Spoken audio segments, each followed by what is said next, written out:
Halo, Assalamualaikum warahmatullahi wabarakatuh. Perkenalkan saya Wirdatul Jannah, NIM 2236036, mata kuliah Data Mining. Di sini saya akan memperkenalkan data mining dan review dua metode utama. Selamat menyaksikan. Apa itu data mining? Data mining adalah sebuah proses krusial dalam dunia informasi modern, di mana pola-pola tersembunyi dan informasi berharga diekstraksi dari kumpulan data yang sangat besar dan kompleks. Proses ini memanfaatkan beragam teknik canggih termasuk statistik, machine learning, dan kecerdasan buatan untuk mengungkapkan wawasan yang mungkin tidak terlihat oleh mata manusia. Data mining telah terbukti sangat efektif dan diaplikasikan secara luas di berbagai sektor, mulai dari keuangan, kesehatan, pemasaran, hingga pertanian. Mengapa data mining penting? Dalam era digital ini, volume data yang dihasilkan terus bertambah secara eksponensial, menjadi semakin besar dan kompleks.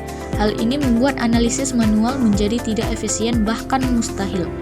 Pengambilan keputusan berbasis data, yaitu data mining memungkinkan organisasi membuat keputusan yang lebih akurat dan terinformasi, didukung oleh bukti empiris dari data. Deteksi anomali dan penipuan. Dalam sektor perbankan, data mining sangat efektif untuk mendeteksi pola transaksi mencurigakan yang mengindikasikan penipuan. Prediksi dan personalisasi. Di bidang kesehatan, data mining dapat memprediksi risiko penyakit, sementara di pemasaran, ia membantu menganalisis perilaku pelanggan untuk personalisasi produk. Dua kategori utama data mining. Data mining secara garis besar dibagi menjadi dua kategori utama, masing-masing dengan tujuan dan pendekatannya sendiri. Yang pertama, descriptive mining. Fokus pada penggambaran dan penemuan pola-pola yang ada dalam data. Tujuannya adalah untuk memahami karakteristik data saat ini. Contoh metode yang digunakan adalah clustering, yang mengidentifikasi kelompok-kelompok data yang serupa.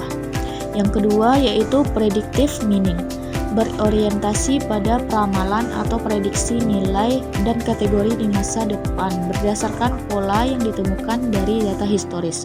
Contoh utamanya adalah klasifikasi yang memprediksi kelas atau kategori suatu data. Metode pertama, klasifikasi, adalah teknik data mining yang digunakan untuk mengkelompokkan item data ke dalam kategori atau kelas yang telah ditentukan sebelumnya. Ini adalah tugas supervised learning, di mana model telah dilatih menggunakan data yang sudah memiliki label kelas. Algoritma klasifikasi menganalisis data training untuk belajar bagaimana memetakan atribut input ke label kelas. Cara kerja klasifikasi. Proses klasifikasi melibatkan beberapa tahap kunci untuk memastikan model dapat memprediksi dengan akurat. Pertama, pelatihan model. Model dilatih menggunakan dataset yang sudah diberi label training data. Model belajar dari karakteristik setiap kelas. Yang kedua, pembelajaran pola. Selama pelatihan, algoritma mengidentifikasi pola dan hubungan antara fitur-fitur data dan label kelas yang sesuai. Ketiga, validasi dan pengujian. Model diuji dengan data baru, testing data, yang belum pernah dilihat sebelumnya untuk mengevaluasi kinerjanya. 4. Prediksi data baru. Setelah model teruji, ia dapat digunakan untuk memprediksi kelas dari data baru yang tidak memiliki label berdasarkan pola yang telah dipelajari. Metode 2, clustering. Clustering adalah teknik data mining yang berfokus pada pengkelompokan data ke dalam cluster atau kelompok berdasarkan kemiripan intrinsik di antara objek data.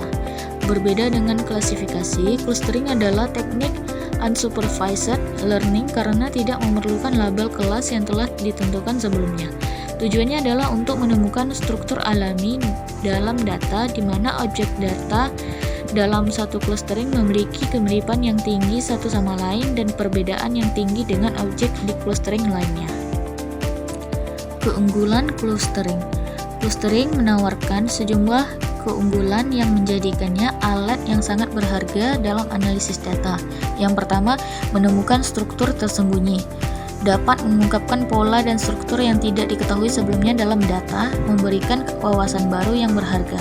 Yang kedua, memahami kelompok alami, membantu dalam memahami bagaimana data secara alami terbagi menjadi kelompok-kelompok yang berbeda, misalnya segmen pelanggan atau jenis penyakit. Yang ketiga, eksplorasi data dan analisis pasar, sangat berguna untuk tahap awal eksplorasi data, membantu penelitian dan analis pasar untuk mengidentifikasi segmen atau tren tanpa asumsi awal.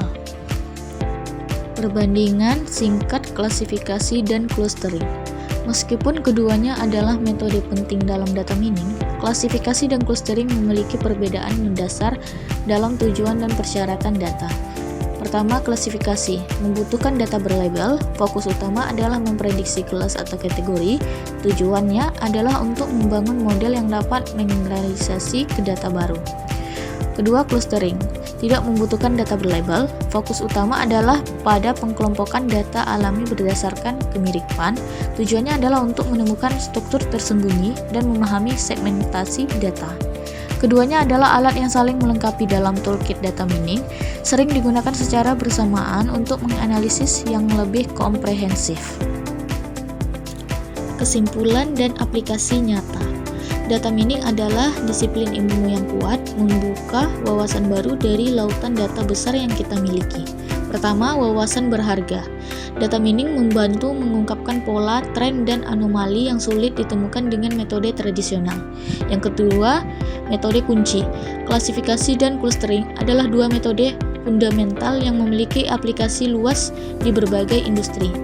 Ketiga, meningkatnya efisiensi. Dengan implementasi yang tepat, data mining dapat secara signifikan meningkatkan efisiensi operasional dan kualitas keputusan bisnis. Yang keempat, eksplorasi data Anda. Mari mulai memanfaatkan teknik data mining untuk mengubah data mentah menjadi pengetahuan yang dapat ditindaklanjuti. Sekian dari saya, semoga ilmu ini bermanfaat untuk kita semua. Assalamualaikum warahmatullahi wabarakatuh.